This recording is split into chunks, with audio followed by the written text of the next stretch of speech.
Well, so we're continuing today in Shaar Habitachon, and we find ourselves again in the 5th chapter, and finding ourselves up to the 5th distinction between those who have bitachon and those who don't.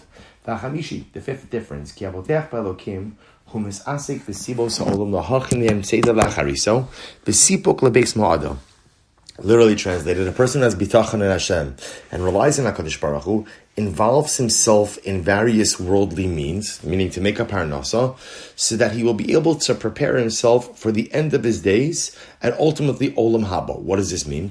Umashi isbar lo bo hatzalas tarasa va'olam misasek bo umashi bo shum hefsid bisarasa or maybe la hamros habore. So the person who has bitachon recognizes it again, as we said before, that ultimately everything comes from HaKadosh Baruch Hu. In addition to that, he also recognizes that ultimately, again, his goal is olam haba. His goal is the world to come. But yet, he has the obligation, the sacred obligation, to engage in hishtadlus, to engage in human effort. But the effort he expends will only be the type of effort that doesn't undermine his spirituality.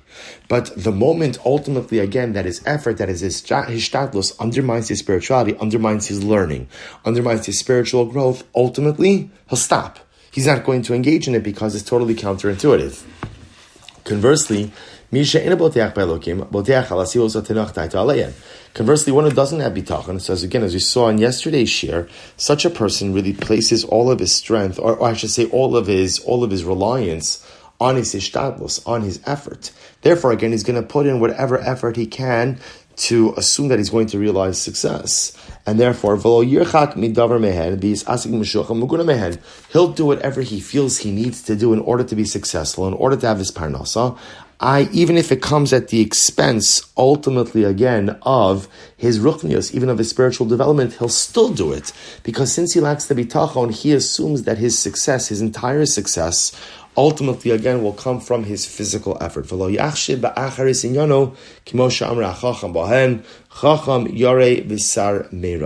ultimately, again, he doesn't think about his future. Specifically, he doesn't think about his olam haba.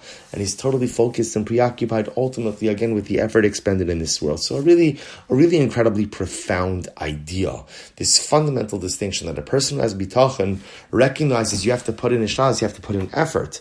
But at no point can my effort in this world ever come at the expense of my spirituality. And the moment that it does, that's not the right kind of effort to expend. He goes on, Vashishi, 6th difference. Ki avotech ba'elokim hu avu chol kitos b'nei adam v'dai teno chalav. This is very interesting. So a person who has bitachon, ultimately, again, is beloved by all types of people. And they feel at ease with him. Why? Because they feel secure that he will not harm them, and their hearts are at peace because of him. And therefore they don't suspect such an individual, ultimately again, of taking advantage either of their wives or of their money. In other words, such a person is trusted. This is an incredible idea.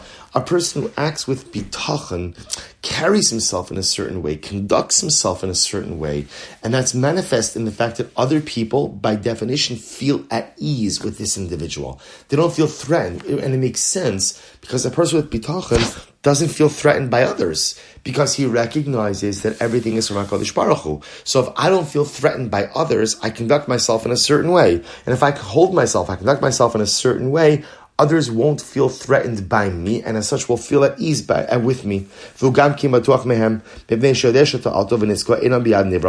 we just said before. The person who has bitachon feels secure with other people. Why? Because he recognizes that ultimately benefit or harm, success or failure, are not contained in the hands of others.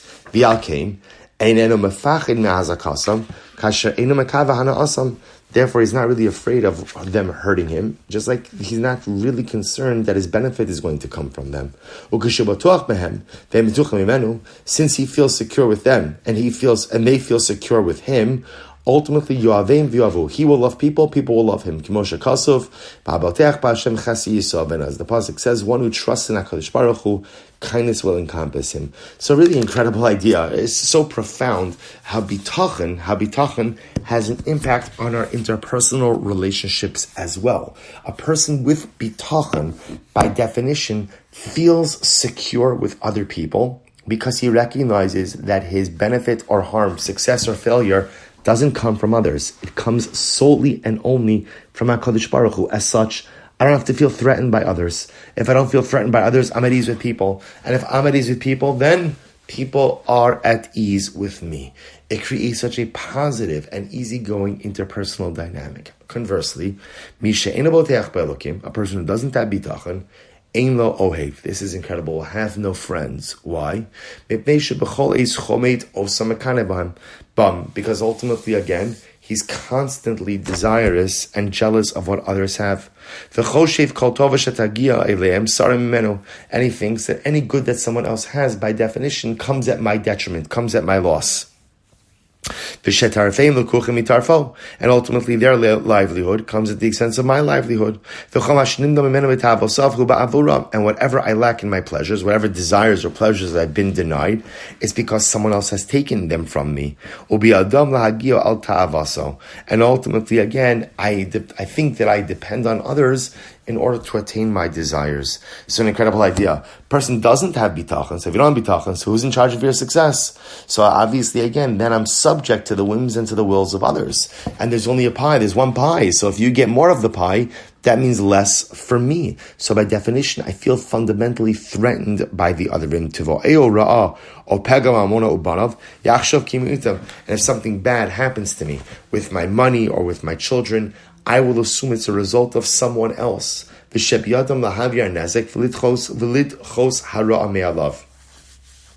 I think just like the other person caused the problems, the other person has the ability to remedy the problems. And since ultimately, again, these ideas have been fixed in my mind, I'll begin to despise people. To speak out against them. To curse them. Listen to hate people.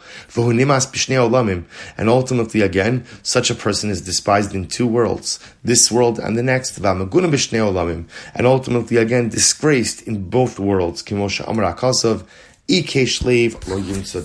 who is of perverse heart will find no good. This is really incredible because the truth is so much we've been focusing on up until now has been the impact of bitachon on our relationship with Hashem. And here in this sixth distinction, the Mechaber is highlighting to us how bitachon has a dramatic impact on our relationships as well. The person who has bitachon is able to forge normal relationships. Why? I don't feel threatened. And if I don't feel threatened by other people won't feel threatened by me. And if we could coexist beautifully, Masha'in Kain, if I think that my success and by extension my failure comes from other people, so someone has what I don't, they're taking it from me. Someone succeeds and I fail, it's their fault. Something goes wrong. Who is responsible? So suddenly again, I begrudge other people's success. I'm unhappy for other people's accomplishments. And as such, again, when I become jealous of other people and unable to coexist with other people become unable to coexist with me. As such, the lack of bitachon fundamentally erodes one's ability to forge meaningful relationships. Incredible. Chavru, we'll stop over here today. Shkoyach, everyone.